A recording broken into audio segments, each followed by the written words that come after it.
Hey guys, welcome to my YouTube Fearless Math 2.0, one of the best short tricks available here. আজকের part 7 দেখো প্রথম অঙ্ক কি বলছে। কলকাতা থেকে বর্ধমানের বাস এবং ট্রেন ভাড়ার অনুপাত 3:4।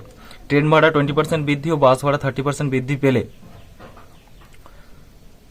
এখন বাস ও ট্রেন ভাড়ার অনুপাত কত? নিজেদের সুবিধার জন্য এই 3:4টাকে 300:400 করে নেব। এটা কি বলেছে? 20% বৃদ্ধি। কলকাতা থেকে বর্ধমান বাস ও ট্রেনের ভাড়া 3:4, তাহলে 3টা হচ্ছে বাস ভাড়া। বাস ভাড়া কত বলেছে? 10% বৃদ্ধি। বাস ভাড়া 10% বৃদ্ধি। 310% হচ্ছে 30 টাকা, তাহলে 300 ছিল আর 30 টাকা 330। ট্রেন ভাড়া কি বলেছে? 20% বৃদ্ধি। 400 ছিল, 400 20%, 4 দুগুণে 8, 80 টাকা, তাহলে 480।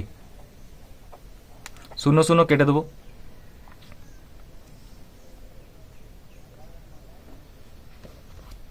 কাটাকাটি করব। 11 3 33, 16 3 48, অর্থাৎ 11:16। Option C is the correct answer. ভালো করে বুঝো, এখনও বলছি আরেকবার। বলেছে কলকাতা থেকে বর্ধমানের বাস ও ট্রেন ভাড়ার অনুপাত 3:4। ট্রেন ভাড়া 20% বৃদ্ধি, বাস ভাড়া 10% বৃদ্ধি পেলে এখন বাস ও ট্রেন ভাড়ার অনুপাত কি? এখানে বাস ভাড়া হচ্ছে আমার বাস ভাড়া যেটা তার অনুপাত 3 আর ট্রেন ভাড়া হচ্ছে 4। বাস ভাড়া কত বৃদ্ধি? 10% বৃদ্ধি। আর ট্রেন ভাড়া কত পার্সেন্ট বৃদ্ধি? ট্রেন ভাড়া হচ্ছে 20% বৃদ্ধি।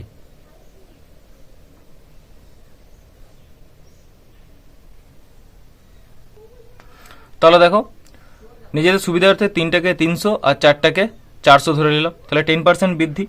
তাহলে 300 10% বৃদ্ধি হচ্ছে 33 টাকা, তাহলে 300 ছিল 333 হলো। বাস ভাড়া হচ্ছে 400 20%, তাহলে 4% বৃদ্ধি বলেছে, এই 20% বৃদ্ধি বলেছে, তাহলে 400 20% হচ্ছে 80 টাকা, তাহলে 400 ছিল 480। 62 কি বলছে দেখো, বলছে একটি সংখ্যা প্রথমে 10% বৃদ্ধি পেয়ে পরে 10% কমে গেল, এক্ষেত্রে সংখ্যাটির কি পরিবর্তন হলো? তাহলে সেম পার্সেন্টেজ থাকলে আমি কি বলেছিলাম যে percentage into percentage by 100।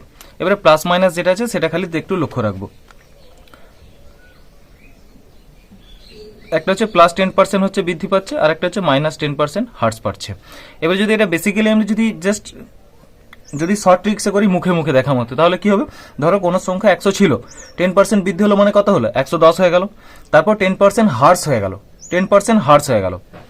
Simply দেখো, 100 ছিল, 10% বৃদ্ধি পেয়েছে, তাহলে 110 হয়ে গেল। তারপর পরে কি বলছে? 10% হ্রাস হয়ে গেল, তাহলে 110-এর 10% কত? 11 টাকা, তাহলে 110 ছিল 11 হয়ে গেল, মানে কত হলো? 99। তাহলে এখানে কি আগে 100 ছিল, আমার 100 ছিল, এখন 99 হয়ে গেছে, তাহলে কি 1% ঘাটতি। আর ঠিক এখানেও এটাই করব।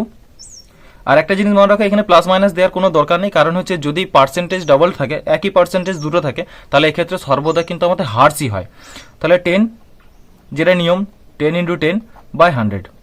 কাটাকাটি করবো, 1 1% ডাউন, 1% হ্রাস। আর মুখে মুখে করলে এইভাবে করব, আর প্রসেসে করলে এই নিয়ম পার্সেন্টেজ ইন্টু পার্সেন্টেজ বাই 100। দেখো 63 দাগের প্রশ্নটা কি বলেছে? বলেছে বর্গক্ষেত্রের বাহুর দৈর্ঘ্য 50% কমলে ক্ষেত্রফল কমে যাবে কত পার্সেন্ট কমবে? আচ্ছা, বর্গক্ষেত্রের ক্ষেত্রফল মানে আমরা কি জানি? বাহু স্কোয়ার, বাহু ইন্টু বাহু বা বাহু স্কোয়ার জানি। তাহলে 50% কি কমে গেল। তাহলে এখানে যেহেতু পার্সেন্টেজ দুটো সেম থাকছে, সেহেতু কি সর্বদা এখানে কি হবে? হ্রাস হবে। সর্বদা কি পায়? এখানে হ্রাস পায়। তাহলে 50 × 50/100। 0 কেটে গেল, 5 5 25। আমার ছিল কত? আগে 100 ছিল, এখন কত হচ্ছে? 25। তাহলে 100 থেকে 25 মাইনাস করবো, সমান 70% হ্রাস। অর্থাৎ option A is the correct answer. কারণ কি এখানেও দেখো সেমই আসছে 50%, তাহলে দুটো 50% পাচ্ছি। আগের রুলসটাই যে পার্সেন্টেজ ইন্টু পার্সেন্টেজ বাই 100। এখানে কি বলেছি যে যদি দুটো পার্সেন্টেজ সেম থাকে আর হ্রাস বা বৃদ্ধি ঘটে, তাহলে কি হয়? এখানে সর্বদা কি হয়? হ্রাস হয়। তাহলে 5 5 25 থাকছে, আগে 100 ছিল, এখন 25 কমে গেল, তাহলে কত? 75% কমে যাবে। আগে আমরা প্রথমে বলবো গড় মানে আমরা কি জানি? গড় বার করার নিয়ম কি না? টোটাল সংখ্যার অ্যাড বাই সেই সংখ্যা বাই সেই টোটাল সংখ্যা, মানে যদি ধরো যদি 5টা সংখ্যা থাকে তাহলে ওই 5টা সংখ্যার যোগফল বাই 5টা সংখ্যা যেহেতু তাই 5, তাহলে 5টা সংখ্যার যোগফল বাই 5। এটা হচ্ছে গড় বার করার নিয়ম। আগে এই অঙ্কটা কি বলছে দেখো, আগে গড় বার করার নিয়ম জানতে হবে, তবেই এই অঙ্কটা আমরা করতে পারবো। আমরা কি বলছে পড়ে দেখি একটু। ক্রমান্বয়ে 2 বছরে একটি বিদ্যালয়ে 80 জন ও 60 জন 80 জন ও 60 জন পরীক্ষার্থী ছিল, যাদের মধ্যে 60% ও 80% উত্তীর্ণ হয়। গড় অংশের হার কত? গড় অংশের হার কত? এবারে ভালো করে বুঝো, প্রথম বছর 80 জন ছাত্র ছিল, তার মধ্যে 60% পাস করে, আর দ্বিতীয় বছর 60 জন ছিল, তার মধ্যে 80% পাস করে। তাহলে গড় অংশের হার কত? টোটাল আমার কত ক্যান্ডিডেট পাস করছে আমাকে সেটা আগে জানতে হবে। টোটাল পাস করছে কতজন? তাহলে 80 জন ক্যান্ডিডেট, তার প্রথম বছর কি বলেছে 60%, প্রথম বছর কি বলেছে 60%, তাহলে এস 60%, তাহলে 6 8 48। দ্বিতীয় বছর কি বলেছে 60 জন, তার কত পার্সেন্ট উত্তীর্ণ হচ্ছে 80%, তাহলে 6 এখানেও 48। তাহলে আমার প্রথম বছরও 48 জন পাস করছে, দ্বিতীয় বছরও কিন্তু কি সেই 48 জনই পাস করছে, কারণ 80-র 60% হচ্ছে 48, আর 60-এরও 80% হচ্ছে 48। এরপর ভালো করে শোনো, এবার আমার টোটাল ক্যান্ডিডেট কত আছে দেখতে হবে আমাকে। টোটাল ক্যান্ডিডেট প্রথম বছর ছিল কত 80, দ্বিতীয় বছর ছিল 60, তাহলে টোটাল কত হচ্ছে 140। এবার এদের যেহেতু দুটো বছরে সেহেতু আমাকে ডিভাইড বাই 2 করতে হবে। তাহলে কত আমার গড়ের হিসাবে আমার কত স্টুডেন্ট হচ্ছে 70 জন, কারণ গড় বাড়ার কারণ নিয়ম কি টোটাল বাই তাদের যেহেতু দুটো বছর, প্রথম বছর দুটো বছর যেহেতু তাই বাই 2 হলো। প্রথম বছরে 80 জন, দ্বিতীয় বছরে 60 জন, 80 আর 60 গুণ করলে 100 যোগ করলে 140 বাই 2, তাহলে 70 জন। এই 70 জনের মধ্যে পার্সেন্টেজের হার কত 48, তাহলে 70 জনের মধ্যে পার্সেন্টেজের হার হচ্ছে আমার 70-তে 48, একে কত আর 100 কত, 0 0 কেটে দেবো, 480 বাই 7। এবার এটাকে আমরা পূর্ণই ভাঙবো, যেহেতু আমার অপশানগুলোতে পূর্ণ, যেহেতু এটা আমরা কাটাকাটি করতে পারছি না সেহেতু পূর্ণ হবে। তাহলে যদি পূর্ণই ভাগি 6 7 6 7 8 56 6 আর 6 7 42 হবে 47, 68 পূর্ণ 4/7%। তাহলে গড় অংশের হার হচ্ছে 48 পূর্ণ 4/7। Option B is the correct answer. পঁয়ষট্টি অঙ্কটা কি বলছে দেখো, এক ব্যক্তি তার বেতনে 75% খরচ করে, তার বেতন 20% বাড়লো এবং খরচ 10% বাড়লো, তাহলে তার সঞ্চয় কত বাড়লো? ভালো করে বোঝো, যদি তার বেতন প্রথমে 100 থাকে, ফার্স্টে আমরা 3টে শ্রেণী বানাবো, কারণ এখানে 3টে আছে, যেহেতু বেতন, খরচ, তারপর কি ঠিক করে না, তারপর হচ্ছে সঞ্চয়। প্রথমে যে টাকা খরচ হয়, প্রথমে যে টাকা বেতন পাই সেখান থেকে খরচ হয়, খরচের পর যেটা বেড়ে থাকে সেটা হচ্ছে আমাদের সঞ্চয়। তাহলে আমার প্রথমে বেতন ছিল কত 100 টাকা, 100 টাকা আমার প্রথমে বেতন ছিল 100 টাকা, খরচ কত ছিল 75 টাকা, তাহলে সঞ্চয় নিশ্চয়ই 25 টাকা, কারণ 100 টাকা বেতন থাকলে 75 টাকা আমি খরচ করলে আমার সঞ্চয় হবে কত 25 টাকা। এরপর এই বেতনটা কি বলেছে, বেতনটা 20% বাড়লো, তাহলে কত হয়ে গেল এখন 120, 20% বেড়েছে যেহেতু, তাহলে কত হয়ে গেল 120, 20% বাড়ায় কত হয়ে গেল 120। এবার খরচ কি বলেছে, খরচ হচ্ছে 10%, খরচ হচ্ছে 10% বাড়লো, 75 10% আমরা কত জানি গুণ করে দেবো 750, 7 টাকা 50 পয়সা। আগে ছিল কত 75, 10% হচ্ছে 7 টাকা 50 পয়সা, ছিল আমার 75 টাকা, কিন্তু এখন বেড়ে কত হয়ে গেছে 7 টাকা 50 পয়সা হয়ে গেছে, তার মানে 82 টাকা 50 পয়সা। এবারে সঞ্চয় যদি আমার 120 টাকা থেকে 82 টাকা 50 পয়সা যদি আমি বাদ দিয়ে দিই, মানে খরচ করে দিই, তাহলে আমার সঞ্চয় কত হবে 37 টাকা 5 পয়সা, 37 টাকা 5 পয়সা, সরি 5 9 50 পয়সা। এরপর এদের মধ্যে বেড়েছে কত, এদের মধ্যে টোটাল বেড়েছে কত, আমার 25 টাকা ছিল আগের সঞ্চয়, এখন বেড়ে সেটা সঞ্চয়টা কত হচ্ছে 37 টাকা 5 পয়সা। তাহলে আমার এখানে বাড়ছে কত টাকা, এখানে আমার বাড়ছে হচ্ছে 12 টাকা 5 পয়সা 50 পয়সা, 12 টাকা 50 পয়সা। আমার 12 টাকা 50 পয়সা কার থেকে বেড়েছে, 25 টাকা থেকে বেড়ে এখন কত হয়েছে 12 টাকা 50 পয়সা। আগে ছিল 25 টাকা, এখন বেড়ে হচ্ছে কত 12 টাকা 25 পয়সা, 12 টাকা 50 পয়সা।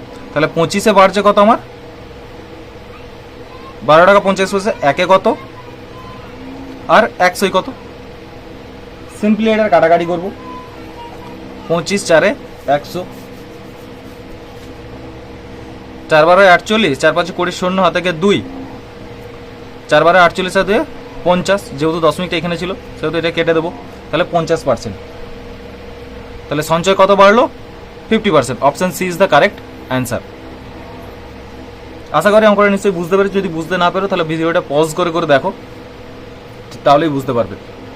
ভালো করে শোনো কি বলেছি 66 অঙ্কটা, পেট্রোলের মূল্য 25% বৃদ্ধি পেয়েছে, তাহলে পেট্রোলের ব্যবহার কত কমালে পেট্রোল বাবদ যে খরচ অপরিবর্তিত থাকবে, মানে পেট্রোলের যদি দরকার ঘর সংসারে যদি পেট্রোলের জন্য 30 টাকা খরচ হয়, তাহলে 25% পেট্রোলের দাম বৃদ্ধি পেয়েছে, কিন্তু আমি সেই পেট্রোলটা আমি 30 টাকারই ঘরে ইউজ করব, মানে আমি পেট্রোলটা যে পরিমাণ আগে কিনছিলাম তার থেকে আমাকে কম পরিমাণ কিনতে হবে। ভালো করে শোনো অঙ্কটা, এই অঙ্কটা ম্যাক্সিমাম সময় কি করে না, 25% অফ বৃদ্ধি পেয়েছে বলে এই অঙ্কটা সবসময় ম্যাক্সিমাম সময় কি করে, স্টুডেন্টরা মুখস্থ করে অ্যান্সার, এর অ্যান্সার সবসময় 20%, এই অ্যান্সারটা মুখস্থ করে দেয় ম্যাক্সিমাম ক্ষেত্রে, কিন্তু যদি মনে না থাকে তাহলে প্রসেসে করবো। 25% বৃদ্ধি পেয়েছে, তাহলে আমার ছিল কত, 100 টাকা ছিল, কত হয়েছে 125, 25% বৃদ্ধি পেয়েছে, 100 টাকা ছিল আমার 125 টাকা হয়েছে, তাহলে 125-এ আমাকে কত টাকা কমাতে হবে, আমাকে 125-এ আমাকে কত টাকা কমাতে হবে, 25 টাকা কমাতে হবে। 125 যেহেতু হয়েছে তাই আমাকে 25 টাকা কমাতে হবে, একে কত কমাতে হবে 125, 125 যদি আমি 25 টাকা কমাই তবেই আমার 100 টাকা থাকবে, কারণ 100 টাকা আগে দাম ছিল, তাহলে 125 আমাকে 25 টাকা কমাতে হবে, তাহলে 25-এ 125-এ কমাতে হবে 25 টাকা, একে কত আর 100 কত, সিম্পলি কাটাকাটি করবো, 25 5-এ 125, 5 20 100 অর্থাৎ 20%, তাহলে খরচ আমাকে কত পার্সেন্ট পেট্রোল বাবদ খরচ কমাতে হবে না, 20% খরচ আমাকে কমাতে হবে। Option C is the correct answer. দেখো 67-টা কি বলছে, একটি পরীক্ষার্থীর 65% পাস করে, যদি 420 জন ফেল করে তবে মোট পরীক্ষার্থীর সংখ্যা কত। আচ্ছা ধরো 100 জন স্টুডেন্ট ছিল, এর মধ্যে কতজন পাস করে 65%, তাহলে ফেল করছে কত 35, তাহলে তোমার হিসেবে ফেল করছে কত 35%, কিন্তু প্রশ্নের হিসেবে কত 420 জন, তাহলে 35 মানে 420 আমরা বলতে পারি, 35 মানে 420, 1 মানে কত আর 100 মানে কত, সিম্পলি কাটাকাটি করবো, 7 5-এ 35, 7 6 42, 5 20 100, 6 দুগুণে 12 1200, option C is the correct answer. কারণ কি বলেছে তোমাকে প্রশ্নতে, কি বলেছে 65% পাস করে, 65% পাস করে, তার মানে ফেল করছে কতজন 35%, 35% ফেল করছে, এই 35% মানেই কি আমাকে ফেল সংখ্যাটা বলে দিয়েছে 420 জন, তাহলে 1 মানে কত আর 100 মানে কত।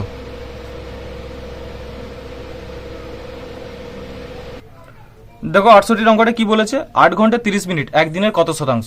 ভালো করে শোনো, যদি আমি এটাকে মিনিটে করতে যাই তাহলে আমাকে মিনিটে করতে হবে, 4 ঘন্টাকে আগে মিনিটে করতে হবে, 4 6 24 240 মিনিট, তার সাথে আরো 30 মিনিট 270 মিনিট, এরপর দিনটাকেও আমাকে করতে হবে কত না, 1 ঘন্টা 1 দিন সমান হচ্ছে 1440 মিনিট, এরপর ক্যালকুলেশন ওটা অনেকটা ঝামেলা, তার থেকে এটা আমি ব্যাস শর্টে করে দিই। শর্টে কীভাবে করবো, 4 ঘন্টা 30 মিনিট, 4 ঘন্টা 30 মিনিট, সিম্পলি 4 ঘন্টা 30 মিনিট, 4 + 30/60 কাটাকাটি করে দাও, 1 2, এবার যদি পূর্ণ ভাঙি 4 2 8 রাখে 9/2, 9/2, এরপর এটা আমাকে কিসে চেয়েছে, পার্সেন্টেজে চেয়েছে। আচ্ছা এটা আমাকে বলেছে একদিনে কত শতাংশ, একদিন মানে কত 24 ঘন্টা, একদিন মানে 24 ঘন্টা, 9/2 ইন্টু 24 ইন্টু 100, কারণ 100 এই কারণেই গুণ করলাম কারণ এটা আমাকে পার্সেন্টেজে বার করতে বলেছে, এটা আমাকে পার্সেন্টেজে যেহেতু চেয়েছে সেহেতু তাই আমাকে গুণ করতে হলো, কাটাকাটি করব, 3 3 9, 3 8 24, 4 2 8, 4 25 100, তাহলে 75/4, 75/4 পূর্ণ নিয়ে আসবো, 18 4 72, 3 75/4%, 18 পূর্ণ 3/4% এর অ্যান্সার। আগের অঙ্কটা যেমন আমি তখন ঘন্টাতে বার করলাম না, মিনিটে বার করলাম না, কিন্তু এটা মিনিটে বার করলেই সুবিধা হবে, মিনিটে মানে কি এটা মিলিলিটারে বার করলেই সুবিধা হবে, এককে বার করলে, তাহলে 3.5 লিটার, 3.5 লিটার থেকে যদি আমি মিলিলিটার করতে যাই তাহলে একে সিম্পলি 1000 দিয়ে আমাকে গুণ করতে হবে, অর্থাৎ 350 মিলিলিটার। এবার আমাকে কি বলেছে 150 মিলিলিটার, তাহলে 3500 মিলিলিটারের কত শতাংশ 150 মিলিলিটার, তাহলে 3500 মিলিলিটারের কত শতাংশ আমার 150/3500 ইন্টু 100, যেহেতু শতাংশে চেয়েছে 0 0 কেটে দেবো, 5 30 150, 5 7 35 সমান কত আসছে 30/7, পূর্ণে নিয়ে আসবো, 4 7 28, 4/2/7%। তাহলে কত শতাংশ? 4/2/7%। 70 প্রশ্নটা দেখো কি, আমি তো তোমাকে এইরকম টাইপের অঙ্ক যখন করানোর সময় বলেছিলাম যে লাস্টে কার আছে তাকে দেখবো। কি বলেছে তবু অঙ্কটা প্রথম থেকে আবার পড়ি। 1000 নম্বরের পরীক্ষায় কোনো পরীক্ষার্থী এ বি এর থেকে 20% বেশি পায়। নম্বরে কোনো পরীক্ষায় এ বি এর থেকে 20% বেশি পায় এবং বি সি এর থেকে 25% বেশি পায়। সি যদি 500 পায়, 500 নম্বরের পায়, তাহলে এ কত পেয়েছিল ভালো করে বুঝো। তাহলে আমার সি পাচ্ছে কত? 500। আমাকে বি বার করতে হবে আর এ বার করতে হবে, ঠিক আছে। তাহলে সি এর থেকে বি কত পার্সেন্টেজ বেশি পায়? 25% বেশি পায়। তাহলে 500 ইন্টু 25% বেশি, যেহেতু 125/100, 0 কেটে দেবো। 5 5 125, 625। এটা কার মার্কস? এটা বি এর মার্কস। কারণ কি বলেছে, সি এর থেকে বি 25% বেশি পায়। পার্সেন্টেজ এরকম করে বার করলাম, এরকম করে যদি বার না করতাম তাহলেও চলতো। তাহলে আমাকে বার করতে হতো কত? এই 500 25%, 5-এর সাথে 25 গুণ করে দিলাম, 5 25 125। তাহলে আগে 500 ছিল, তার সাথে 125 বেড়ে গেল 625, মুখে মুখেও হয়ে যেত। এবারে এটা হচ্ছে বি এর মার্কস। এবারে বি থেকে এ কত বেশি পায় বলেছে? বি থেকে এ বেশি পায় হচ্ছে 20%। তাহলে 625 20% বেশি পায়, তাহলে 120/100। কাটাকাটি করবো এরপর, 0 কেটে গেল। 10 2-এ 5 2-এ 10, 5 সরি এটা 652 না, 625। 5 1-কে 5, 5 2-এ 10, 5 5-এ 25, 125। 5-কে 2-কে 12 দিয়ে কাটবো, 2 6 12। তাহলে 6-এর সাথে 125 গুণ করবো। 6 5-এ 30, 0 হাতে 3, 6 2 12, 12 3 15, 5 হাতে 1, 6 1 6, 6 1 7, 750। তাহলে এর মার্কস কত? 750। এটা হচ্ছে এর মার্কস। কিন্তু আমার অপশানে কি চেয়েছে? পার্সেন্টেজে চেয়েছে।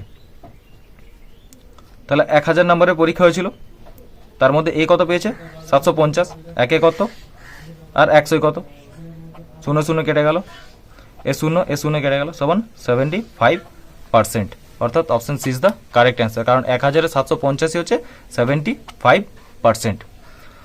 যদি কোনো কারণে এই ম্যাথগুলো কোনো হেল্পফুল হয়ে থাকে, তাহলে অতি অবশ্যই তোমার ওই যে ম্যাথ সম্বন্ধে যে যার ভুল ধারণা ছিল বা যে বেশি সাফার করে যে বন্ধুটি, তাকে অতি অবশ্যই শেয়ার করো। আর পরের পার্টির জন্য নোটিফিকেশন অল করে রাখো, চ্যানেলটিকে সাবস্ক্রাইব করো। আজকের মতো এই পর্যন্ত।